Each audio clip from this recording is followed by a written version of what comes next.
Okay, so let's get into the first story. Oprah Winfrey. Fair use. Our Talk Radio live in 4K.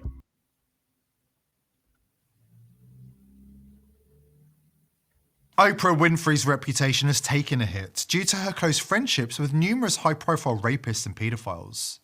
But she's about to lose a whole lot more, according to investigators, who revealed that the billionaire media tycoon is about to be thrown under the bus and prosecuted on child trafficking charges. Oprah isn't the only member of the global VIP elite facing charges. A whole host of household names, including Bill Gates, mainstream media figures, and members of the US House and Senate, are currently sweating as the walls close in on them. Before we dive in, just 1 second.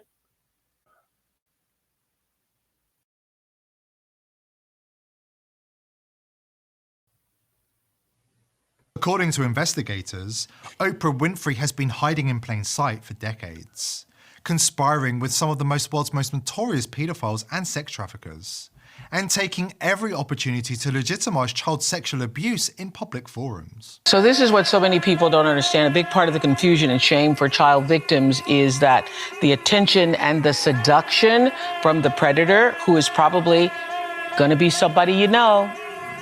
Right. In order for it to work, it has to be somebody you know, somebody you admire, somebody you respect, or maybe even love. And it feels good.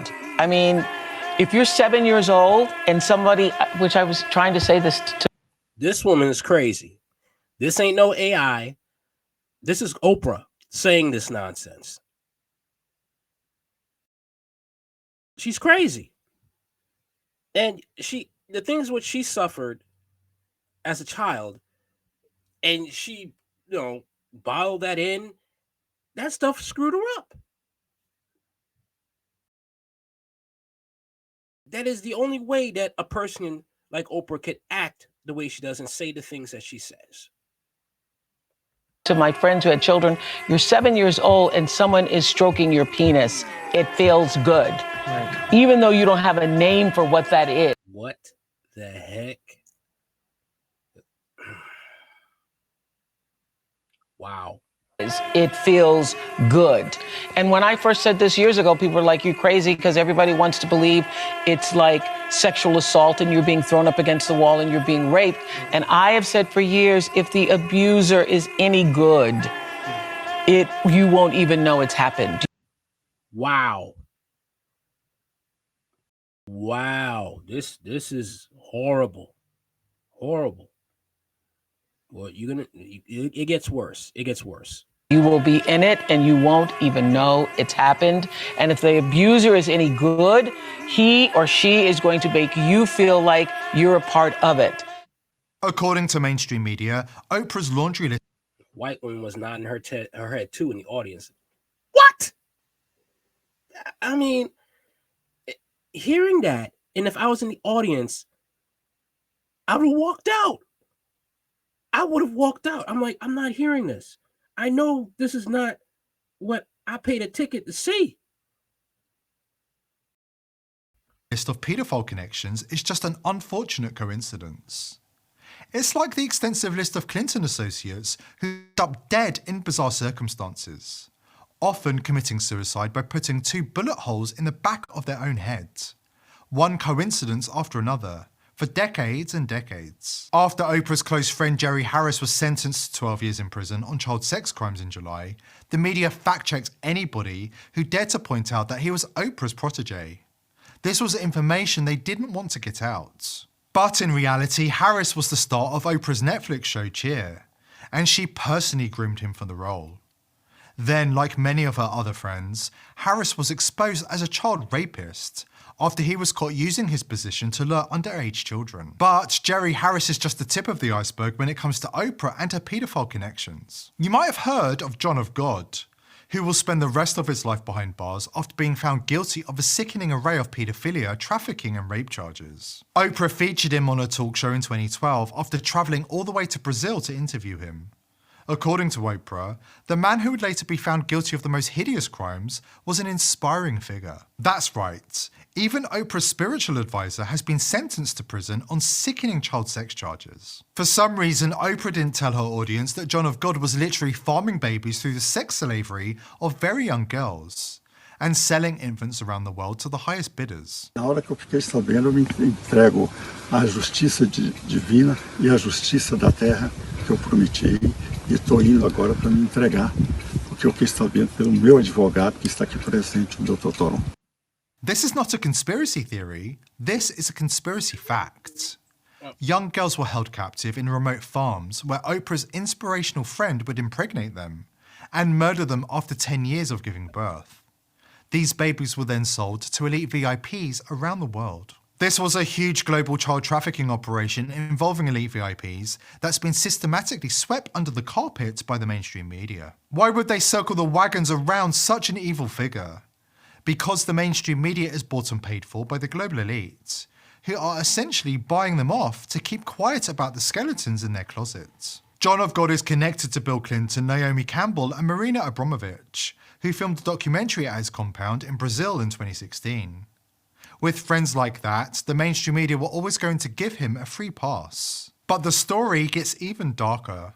The woman who originally blew the whistle and exposed the child trafficking operation, Sabrina Bittencourt, was found dead after John of God was arrested. The authorities quickly ruled it was a suicide, but her son was quoted on social media as saying, "They killed my mother." Oprah sure keeps good company. She also runs her own school for young girls in Africa, a $40 million school for disadvantaged girls, where in 2007, several girls were sexually abused, and parents were only allowed to see their children once a month. Which raises the question, what is this billionaire's endgame? What is her overarching agenda? We've got the receipts, and they all point to a very disturbing outcome. But first, an important word from our sponsor.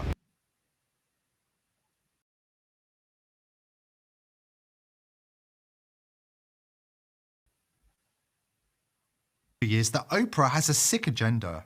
Rose McGowan came the closest to hinting at the full truth when she said Oprah is about supporting a sick power structure and tossed in the hashtag lizard for good measure. British singer Seal, who's also known Oprah for decades, blasted America for falling for the talk show host's hypocritical persona, describing Oprah as having been part of the problem for decades.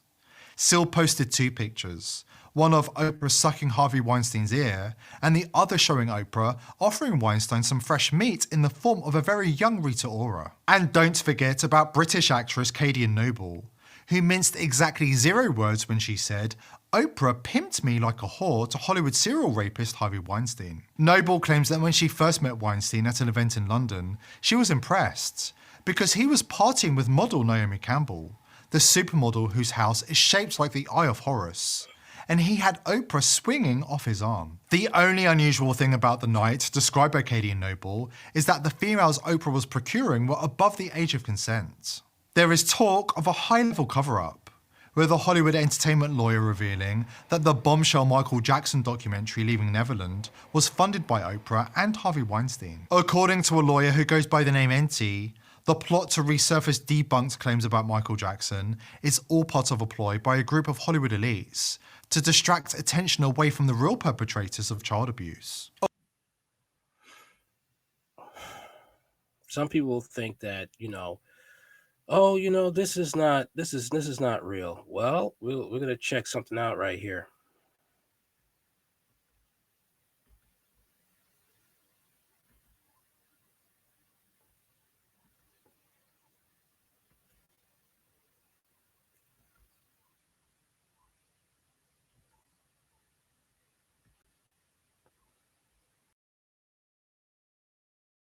Here it is. At Oprah Winfrey Leadership Academy for Girls. She was arrested yesterday for several charges, including assault, indecent assault, as well as soliciting girls under the age to commit indecent assault. And she's now at the Vereniging police cells. Matole Mashaka for that. Thank you.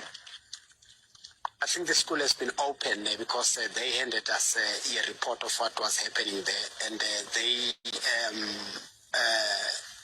asked us to investigate what was happening there. And on our investigation, we arrested a woman who is a former employee. I think they have been open to make sure that all the criminal acts that have been taken place in the school are being investigated.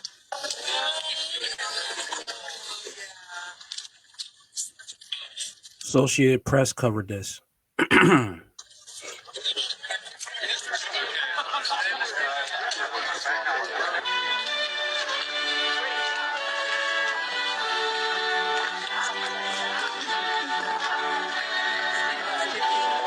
Alexa, was Oprah arrested in Switzerland?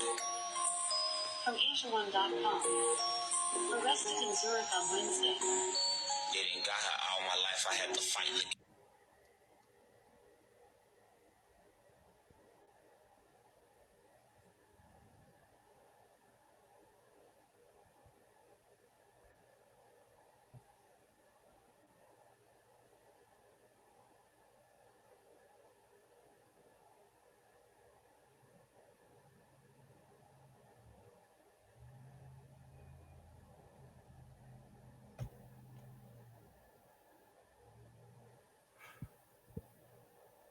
There's all the information there.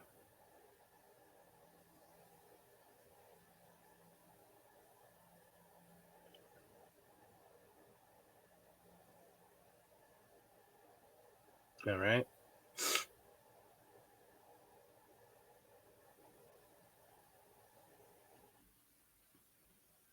People want to try and say it's misinformation. No, it's not. This woman was spiritual leader was an abuser of children and a child trafficker.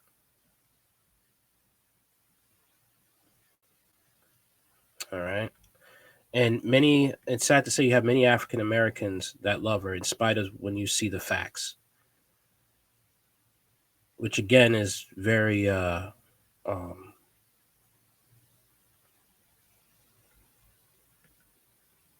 it's very telling. All right. That they have a lot of African Americans who are indoctrinated with her. That if you tell them the truth, especially if you're an African American, they will look at you as the enemy. They have many, many puppets within white supremacy. Let's talk about Netanyahu now. Netanyahu, Israel must govern the entire Middle East. Israeli Prime Minister Benjamin Netanyahu declared on Thursday that Israel plans to control the entire Palestine from the river to the sea and told the rest of the world to get out the way. Wow. This Close TV says, Netanyahu, in the future, the state of Israel has to control the entire area from the river to the sea. This is what he has to say. For 30 years, I am very consistent, and I'm saying something very simple. This conflict is not on the lack of a state of Palestinian, but the existence of a state, the Jewish state. Every area that we evacuate, we receive terrible terror against that. It happened in South Lebanon, in Gaza, and also Judea and Samaria, which we did it. And therefore, I clarify that in any other arrangement, in the future, the state of Israel have to control on the entire area from the river to the sea. This is what happens when you have sovereignty. This truth I say to our American friends. And I also stopped the attempt to impose on us a reality that will jeopardize us. A prime minister in Israel has to be able to say no, even to the best of friends. To say no when you need to, and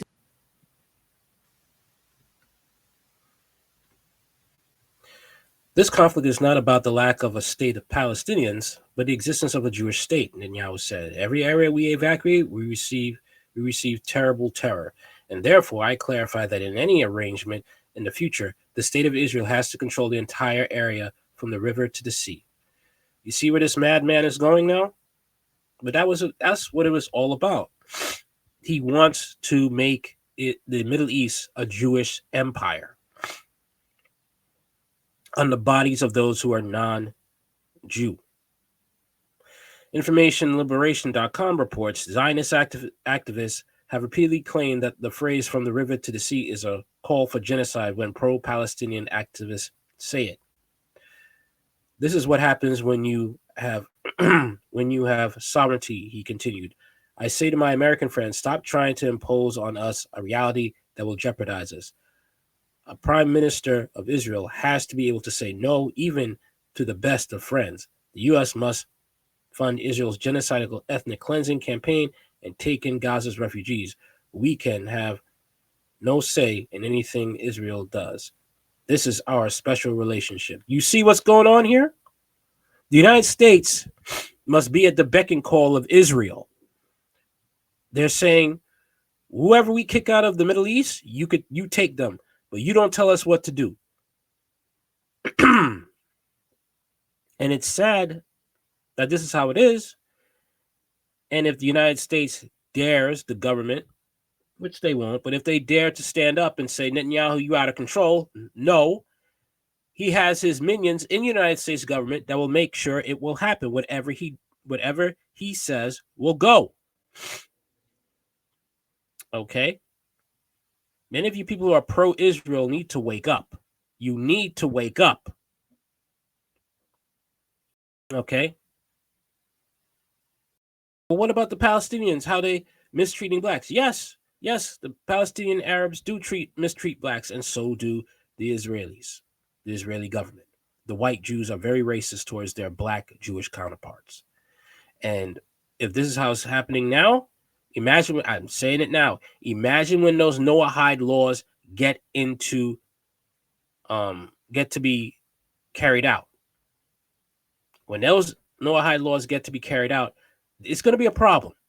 It's going to be a serious problem. All right. Let's get into this story right here about Hillary Clinton being named a person of interest now.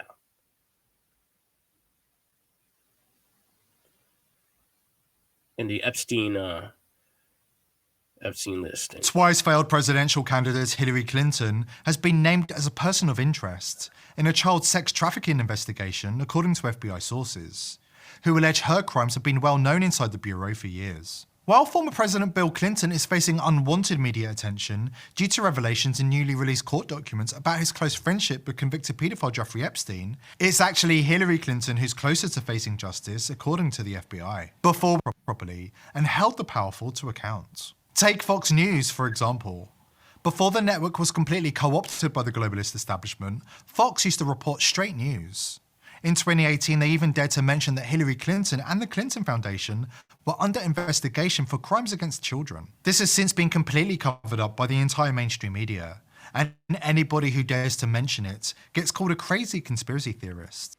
They also owe Haiti, the people of Haiti, millions of dollars they owe Haiti for that humanitarian scam they pulled in Haiti years ago. Then it was revealed by NBC News of all places that Secretary of State Hillary Clinton shut down an investigation into an elite paedophile ring at the State Department after her colleagues were revealed to be soliciting sex from underage minors.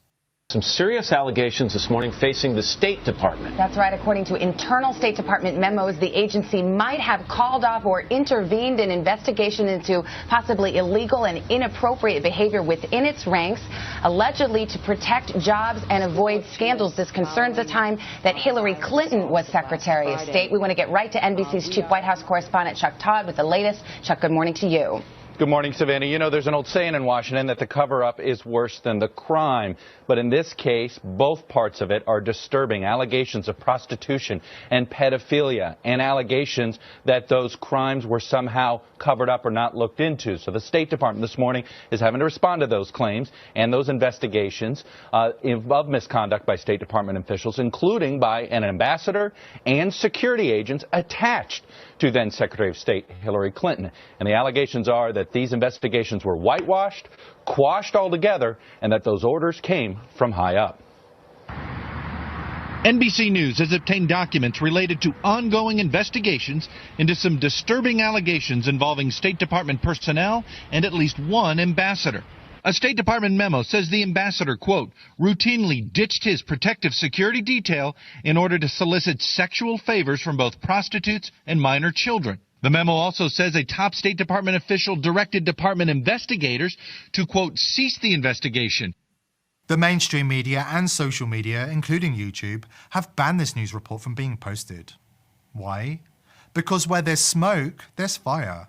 And it's worth remembering that Hillary Clinton just so happened to have a campaign manager, John Podesta, whose emails contained FBI-acknowledged paedophile code words, and an assistant, Huma Abedin, whose husband was locked up for child sex crimes. What are the odds? I almost forgot to mention that Hillary also has a husband who was best friends with America's most notorious paedophile, who flew around the world with him on the Lolita Express dozens of times, and ditched his security detail at least 5 times while visiting Epstein's notorious paedophile island. Seriously, what are the odds? Bill Clinton.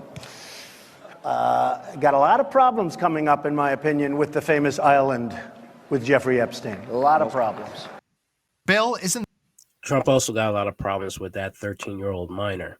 And also people need to talk about John Casablancas. Very fond of John Casablancas. The only person of interest in the Clinton household. Hillary will be the first to go down, according to sources, because her crimes are the most egregious and depraved. We are talking sick, depraved satanic occult rituals from the darkest recesses of hell. The woman who surrounded herself with pedophiles during her rise to the top is about to be brought down to earth. Hillary's crimes have long been covered up by the mainstream media and fact-checkers, but the tidal wave of truth on platforms and social media companies. You've no doubt heard talk of the dark web as a hotbed of criminal activity, and it is. You can buy credit card numbers, narcotics, guns, counterfeit money, stolen subscription credentials, and software that helps you break into other people's computers. You can hire hackers to attack computers for you. You can hire assassins. But nothing on the dark web compares to the sheer evil of leaked videos featuring child sex crimes. In 2018, reports emerged that a video was circulating that featured former Secretary of State Hillary Clinton and her aide Huma Abedin sexually assaulting a child. While that is shocking enough, viewers reported that the video also revealed the two women filleting a child's face, wearing it like a mask, and then drinking her blood as part of a satanic ritual to ingest adrenochrome. When we broke this story in 2018, people weren't ready for the truth. But now, in 2024, after everything we've been through at the hands of the elites, and all of the revelations that have been made public, people are starting to accept that the global elite are part of a dark satanic cult. We have all the evidence we need to prove that they engage in ancient and depraved rituals involving children's sex and blood. This is going to be some interesting times, man. Interesting times. But the sad thing is people think it's just the Democrats. No, it's the Republicans too. I keep telling you, Trump is not your friend. Trump is not your friend. All right? People are going to look at him as a savior. It's just going to just blow up in your face. All right? So let's go into, let's talk about South Africa now is suing Israel. And why are they doing that?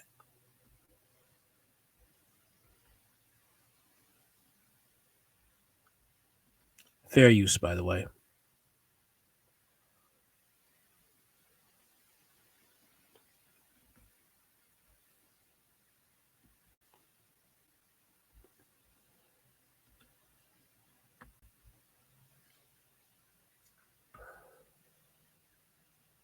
Diplomatic summit or a high-stakes phone call or sometimes an actual battlefield. But what about a courthouse? That's what South Africa is doing. They have filed a lawsuit against Israel. Let's answer some quick questions first. Where has this case been filed? At the ICJ, the International Court of Justice. It's like the United Nations Court. What does the lawsuit say? That Israel is committing genocide against Palestinians. That is the case. Is there a law about that? Yes, there is. The 1948 Genocide Convention. Any act that tries to destroy a religious or racial group is genocide. But has Israel signed this convention? Again, yes, it has. And when does the case begin? The first hearing is this month, on January 11th and 12th. And finally, the most important question: will it force Israel to end the war? I guess you know the answer already. It will not. Only 50% of the ICJ rulings result in compliance. In high-stakes cases, it's much lower. Like the Russia-Ukraine war, the ICJ asked Russia to stop the attacks on Ukraine. Moscow hasn't. In 2018, it asked the US to lift some sanctions on Iran. Again, Washington did not. So do not expect a ruling to change anything. Having said that, Israel did drop a surprise. Usually, they ignore such lawsuits. They don't even bother turning up to fight them. But this time, Israel is game. The State of Israel will appear before the International Court of Justice at The Hague to dispel South Africa's absurd blood libel. We have no doubt that after the Jewish state brings to justice the perpetrators of the bloodiest massacre of Jews since the Holocaust, history will judge South Africa for abetting the modern heirs of the Nazis. So Israel will fight it. But frankly, it's a risky decision. If you boycott the case and lose, no one cares. But if you fight and lose, people will care. It could leave Israel red-faced. Most of the Muslim nations have supported this lawsuit, but the US says it is without merit. We can expect a provisional ruling in a matter of weeks or months, but a final verdict could take years. That's the legal side of it. Now let's look at the politics. Why did South Africa, of all countries, file this case? Why not a West Asian country? Or a Muslim country or an Arab country? South Africa is none of these. So why sue Israel? There are three major reasons. One is common history. South Africa suffered under colonialism. Later on, black South Africans were treated as second-class citizens, that too in their own land. Does it sound familiar? To most Palestinians, it does. They say Israel has been doing the same to them. This shared history led to warm relations with South Africa. Anti-apartheid activists were close to Palestinian leaders. These two, especially. Nelson Mandela and Yasser Arafat. They met multiple times. They also shared a similar vision. Listen to what Mandela said back in 1990. We identify with the PLO because just like ourselves, they are fighting for the right of self-determination. And the sentiment is mutual. If you go to Ramallah in the West Bank, you will find Mandela Square. At the center is a statue of Nelson Mandela. The same ideology still rules both sides. Mandela's party is in power in South Africa. Arafat's PLO still controls the West Bank, hence the warmth. That's reason number one. Reason number two why South Africa decided to do this is a shared suspicion of the West. South Africa's apartheid regime was backed by the US and the UK, if not directly, then tacitly. They kept vetoing UN sanctions on South Africa. Again, does it sound familiar? It should, because the West is now doing the same with Israel. Many South Africans see Israel as a Western construct, a Western puppet in West Asia. So they sympathize with Palestine. And finally, reason number three why South Africa filed this case against Israel: pure politics. There are some 22 Arab countries in the world, including a couple in Northern Africa. But Israel is just one country. If you want loans or investments, Arab countries are a better bet. And don't get me wrong, I'm not saying that principles are not involved here. I'm saying it's not just about principles. Because the same South Africa has also ignored international courts. Like in 2015, when Sudanese dictator Omar al-Bashir visited the country, Bashir had an international criminal court warrant. But South Africa did not arrest him. Same in 2023. South Africa hosted... So as you can see, with the U.S., they're compliant with the downfall of blacks. Okay? All over the world. And now that this pushed blacks to find allies with Palestine because they see the same type of treatment they have faced with Israel and with the European nations in the West, like America.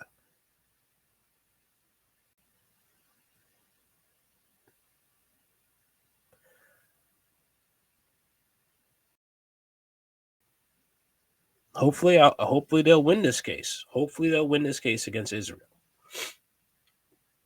Hopefully it will have a good outcome.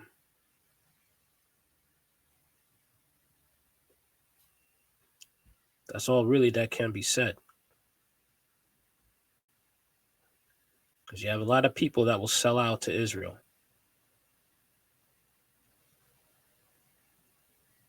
Okay. What is very something that is of concern that we have a lot of assassination attempts, presidential figures.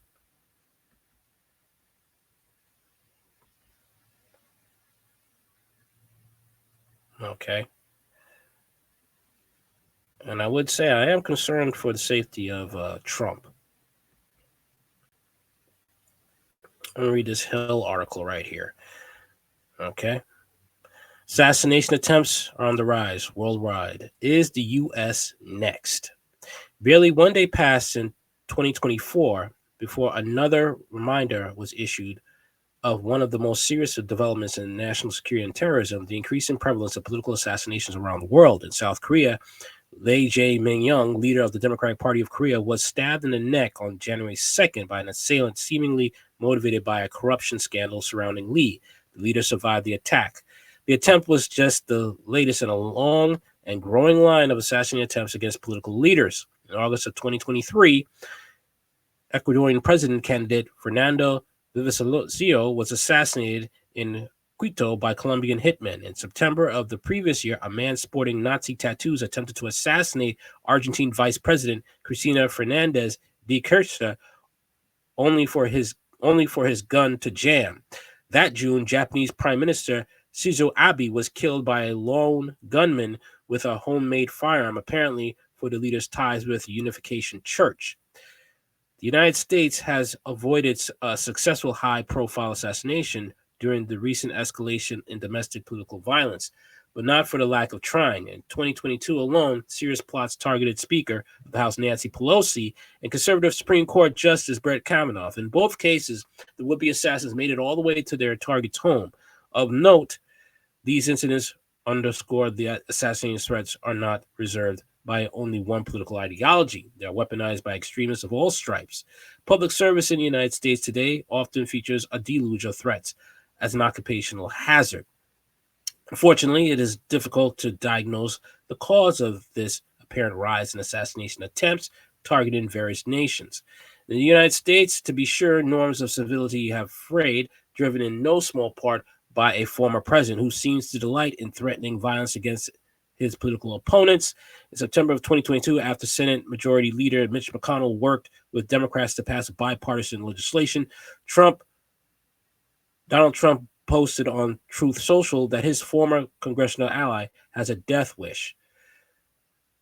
More recently, Trump fumed over former chairman of the Joint Chiefs of Staff, Mark Milley's conversation with representative of the Chinese government after January 6 riots, adding, "This is an act so egregious that in times gone by, the punishment would have been death.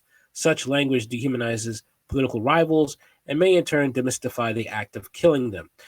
Other explanations include the rising prevalence of conspiracy theories targeting politicians. In my new book, authored God, Guns, and Sedition, we explore the rise in assassination threats surrounding both the COVID pandemic and 2020 presidential election, finding that both moments galvanized conspiracy theories that place Democratic and even centrist Republican politicians in the crosshairs. Indeed, the gallows erected outside the U.S. Capitol on January 6, 2021, combined with the crowd's promise to hang Mike Pence, was evidence of this rising trend. An even more concerning explanation might be simply a question of precedents. Recent trends in terrorist tactics and targeting, such as the ISIS-inspired van ramming that struck cities such as Nice and New York, and that far-right lone actors who open fire in places of worship, have proven once again, have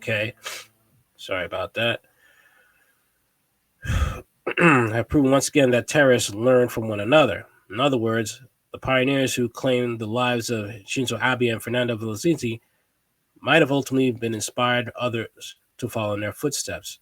With this dark possibility in mind, politicians must be prepared to spend great resources on their protection. According to the Washington Post, candidates running for House and Senate offices increased campaign spending on security by more than 500% between the 2020 election and 2022 midterms.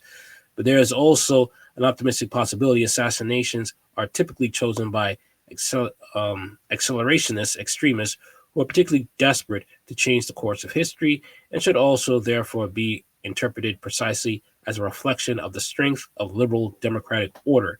The most critical counterterrorism measure then is to continue reinforcing democratic institutions, including free elections and the free press, that isolate extremism to the fringes of society.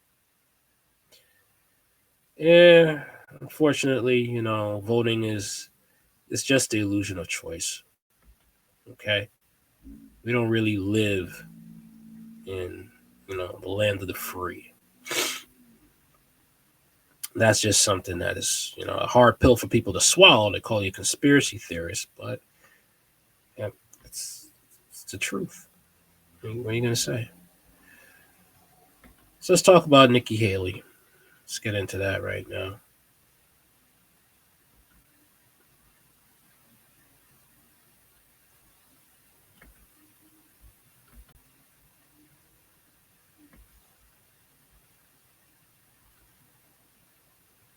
Party? No, we're not a racist country, Brian. I was a brown girl in a black and white world. We faced discrimination and hardship. We've never been a racist country. Dad and I stopped by the local produce market. As he was putting his produce... Yeah, she said America was never a racist nation. Sounds like Tim Scott, but in a different body. In his basket, I noticed something start to happen. The couple working at the market was getting nervous. They were whispering, and then they got on the phone. A few minutes later, 2 uniformed police officers showed up. And take it from me, the first minority female governor in history, America is not a racist country. At Thanksgiving, someone had the bright idea to give me the role of Pocahontas in the school play. Did they realize I wasn't that kind of Indian? America is not a racist country. We were the only Indian family in our small southern town. I was teased every day for being brown. I was disqualified from a beauty pageant because I wasn't white or black. Well, that sounds kind of racist to me. Kind of racist. But hey, I mean, if you want to get into the to the Republican Party, I mean, one white supremacist plantation to another white supremacist plantation, you have to toe the line. You have to say what white middle America wants to hear, to feel comfortable that you are under their foot. Okay? That's what you have to say. You have to lower yourself. Okay? You have to lower yourself to a point of you are their slave, because that's really what they want. Okay?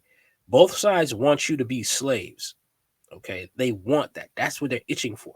And if you dare to actually believe the lie that we're all Americans and you want to stand on that, they will punish you for that. You can mention equality in public. When it comes down to the game, no, you are the slave. But let's find out more about Miss Haley. Here we go. Fair use. From the Daily Mail alleges former governor and current GOP hopeful Nikki Haley had affairs with her communications consultant and a married lobbyist prior to becoming the Palmetto State's chief executive. 2 eyewitnesses, Will Folks and Larry Marchant, signed affidavits in 2010 alleging they had a sexual relationship with Haley before she went on to become governor. Haley has previously denied the affairs, though GOP insiders in South Carolina allege the affairs were, quote, brazen and widely known. So, Jessica, this, as mentioned in the opener, were considered open secrets in South Carolina that Nikki Haley had been philandering around the state with members of her party. before becoming governor. And I've even heard allegations that it continued while she was governor. Now, her husband is in the military and is deployed on occasion, which would give her opportunity.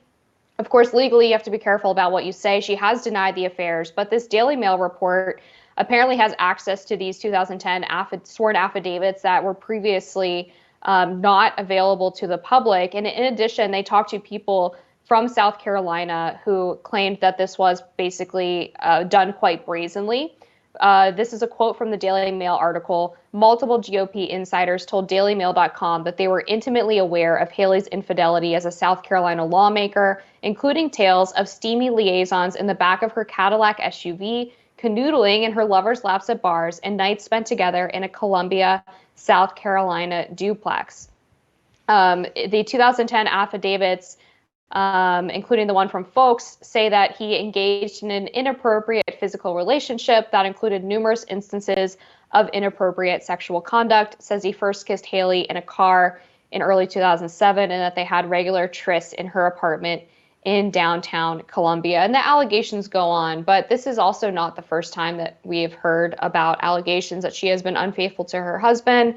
Pedro Gonzalez reported, I think over a year ago, that she had allegedly been having an affair with Corey Lewandowski, I'm thinking of Kristi Noem. That is not Nikki Haley. But anyway, I digress. Kristi Noem was accused of having an affair with Corey Lewandowski, who was one of her top advisors. But these South Carolina trysts are apparently, again, an open secret. And I just am kind of baffled that it took this long for them to really be reported publicly. Previously, these affidavits were only covered in very specific local media outlets in South Carolina. I don't know if the media was concerned about being sued, or maybe Boeing just had their missiles trained on any opposition researcher in politics over the past 2 decades. So this is basically, wow, man, this is, it's sad. I mean, they have these are sworn witnesses. All right. And it's really making her look bad in the eyes of the public. So you're a Middle Eastern woman that would sell out your own identity. All right. To the point, not only will you deny history to appease people who probably don't even see you as human,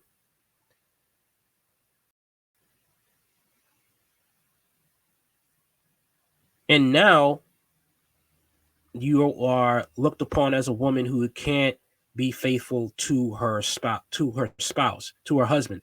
And they're going to pull this trope. If you can't be faithful to your husband, how can you be faithful to the political party or the ideals of the political party? And we all know that both sides, Democrat and Republican, they both cheat on their wives. All right. And you have Republican wives and Democrat wives who cheat on their husbands. Okay. Marjorie Taylor Greene is an example of that.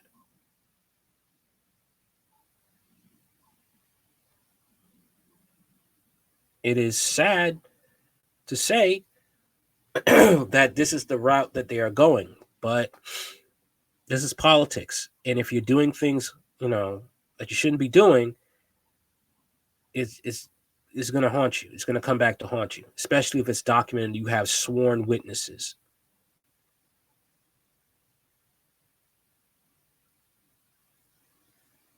That's the thing. All right.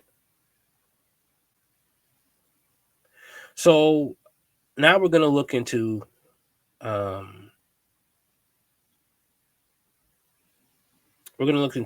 Miss Fannie Willis now. Whew. And might as well put both of them in here. Fannie Willis is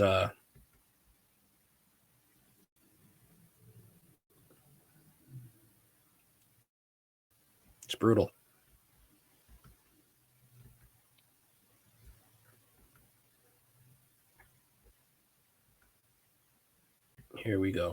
Fair use. Fair use. This morning, Fulton County District Attorney Fani Willis. The hard-headed, flawed, imperfect servant before you. At a Sunday church service in Atlanta, speaking publicly for the first time. Flawed. Well, I mean, yeah. But the point of the matter is, and you see a lot of this with women who are in, let's just say, how do I put this? Women who are in charge. Some of them be picking dudes that are beneath them and trying to elevate them to a status that they're not qualified for, and it just makes you look even worse. All right. And sad to say, you're having a lot of black women getting busted in these types of situations. All right. You have Lonnie Love, and she's with a man who does not make as much as she does. All right. Granted, it's not the same situation as Fani Willis, but it's the same uneven balance is there.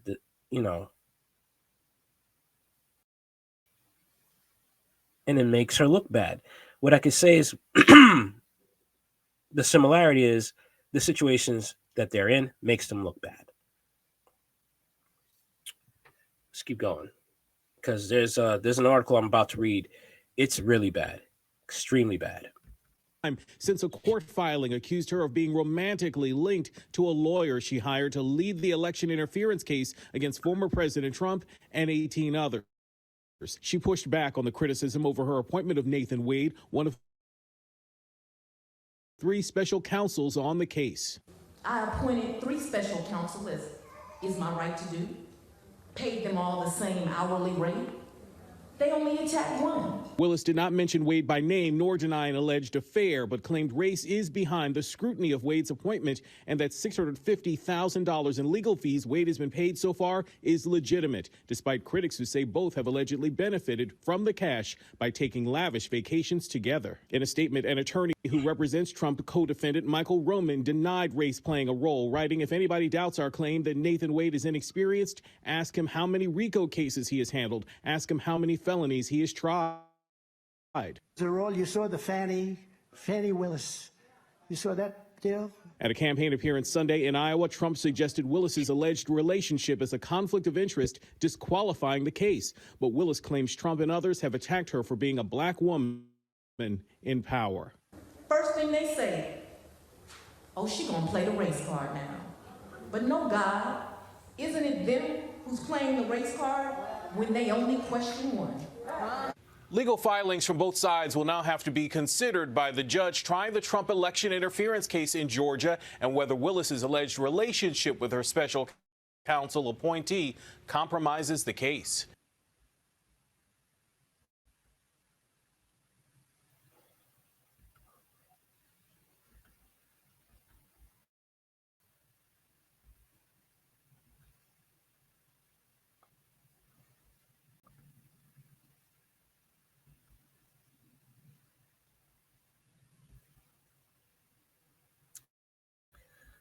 All right, so let's get into the article right now. All right, so Fani Willis and Trump's special prosecutor traveled together during alleged affair, bank records show. Yeah, they were pretty much very sloppy.